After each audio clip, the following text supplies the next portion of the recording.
Hi, my name is Gary Runn, and I serve on the executive team for City, which is a division of Cru. And in this video, we want to talk a little bit about a particular pathway for gospel engagement. Previously, I've mentioned the idea that I think we have to consider these terms. What does it really look like to exhibit a whole life witness? And what I mean by that, again, is that we're not just proclaiming the gospel or presenting a gospel message, but we're actually demonstrating the gospel too. We're engaging people in a variety of ways to show them the love of Christ as well as to talk about the love of Christ. And I began using this phraseology of gospel engagement more and more. I'm beginning to realize that just the term evangelism sometimes causes followers of Jesus to kind of buttonhole into only a proclamation moment. And while that's absolutely critical, we know biblically and theologically that there is a proclamation of the death, burial, and resurrection of Jesus that absolutely matters for someone to come to faith and come into a personal relationship with Jesus.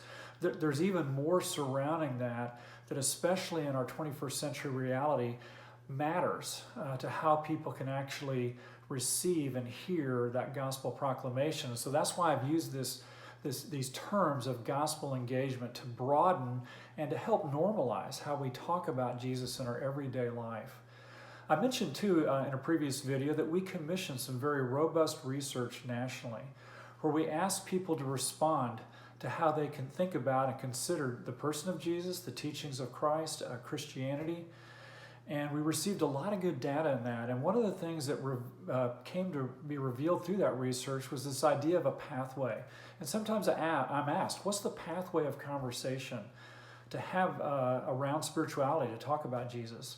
And the research did show us a pathway. And we've tried to simplify that in a principle form. And so we simply talk about three things that all begin with the letter P: peace, prosperity, and purpose. This is both a pathway and our point of vulnerability with our audience. And so let me explain both of those briefly. The respondents in the research told us that peace, prosperity, and purpose are three core longings that every person has. Every person possesses these same three core longings. And if we think about it for just a minute, we know that to be true because it's a part of what happened all the way back in Genesis 3 because of the fall and when sin entered into the world and sin became a reality in our personal lives, that immediately these three things were disrupted: peace, prosperity, and purpose. And so they do form three core longings that I believe every person on the planet has. But we have to define these in kind of concrete and simple ways so that we know how to use them in a pathway of conversation. So let me talk first about peace. Let me define peace simply as this: peace is the absence of anxiety. Now, anxiety right now is a very pertinent topic. In the midst of these unprecedented times with COVID-19, other things that are going on around us, either because of COVID-19 or apart from it, peace has been disrupted. And there's a lot of anxiety that exists in the lives of people, and even at a societal level. There are things that disrupt us at a grand level, societal level, and there's things that disrupt us at a personal level. And sometimes those intersect, like they are right now with COVID-19. We're feeling anxious, not just because of the virus that's taking the world, but also the things that the virus brings with it: economic disruption, relational disruption. I was just reading an article today about how the elderly in particular are feeling extremely lonely at this moment and anxious because now their loved ones can't even be with them at a personal level. But there's also still an election cycle that's going on. The stock market's going crazy. And so peace can be disrupted at several levels. And people long for peace. They want anxiety to be removed. But let's also talk about prosperity. Often we equate that word with simply financial well-being. But as the respondents told us, it's actually more than that. And so I would define prosperity this way, in a simple way. It's the deep longing for stability.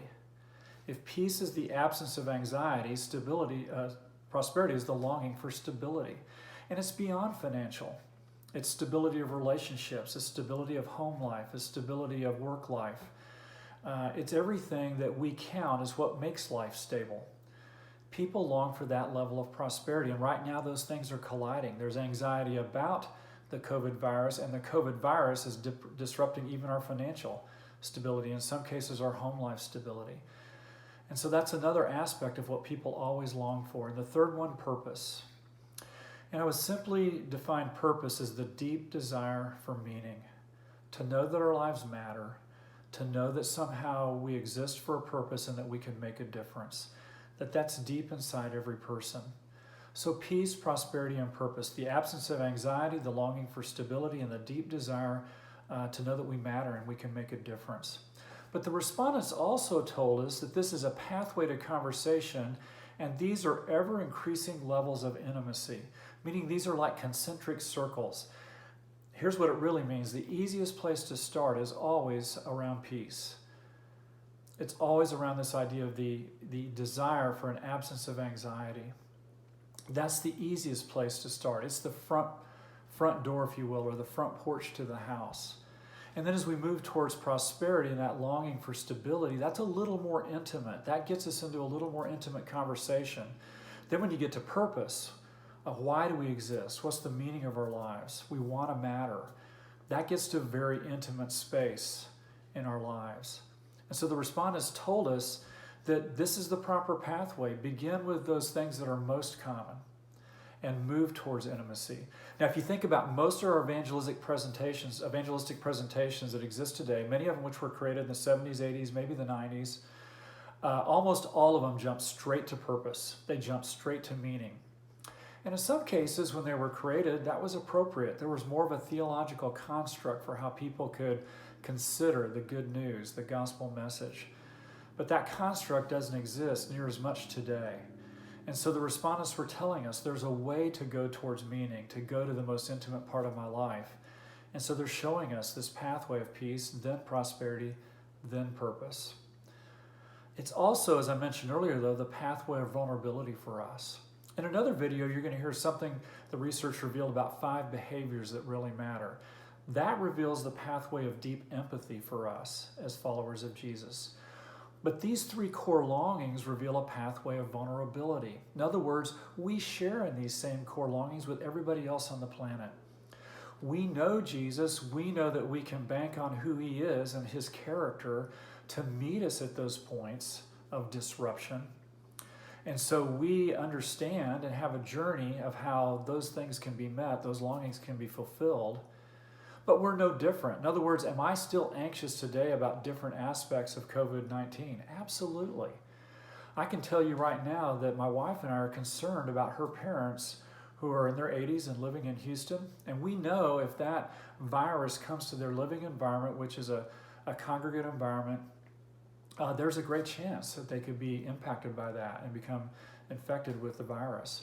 Or we think about our son, who's a senior in college and in Tuscaloosa, Alabama, which is 12 hours away from us by car. And already we know that his commencement's been canceled. He's finishing out his classes online like almost the rest of the nation. And we're still trying to figure out how to get him home and in a place where he wants to come home. And he's hoping to just kind of ride this out with his friends, but will his friends even return from spring break? And so there's anxieties around family relationships and where people are right now in relationship to the virus. That's very real.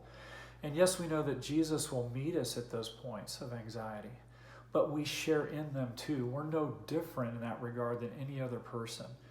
That's what I mean by it's our point of vulnerability, our pathway of vulnerability with our audience.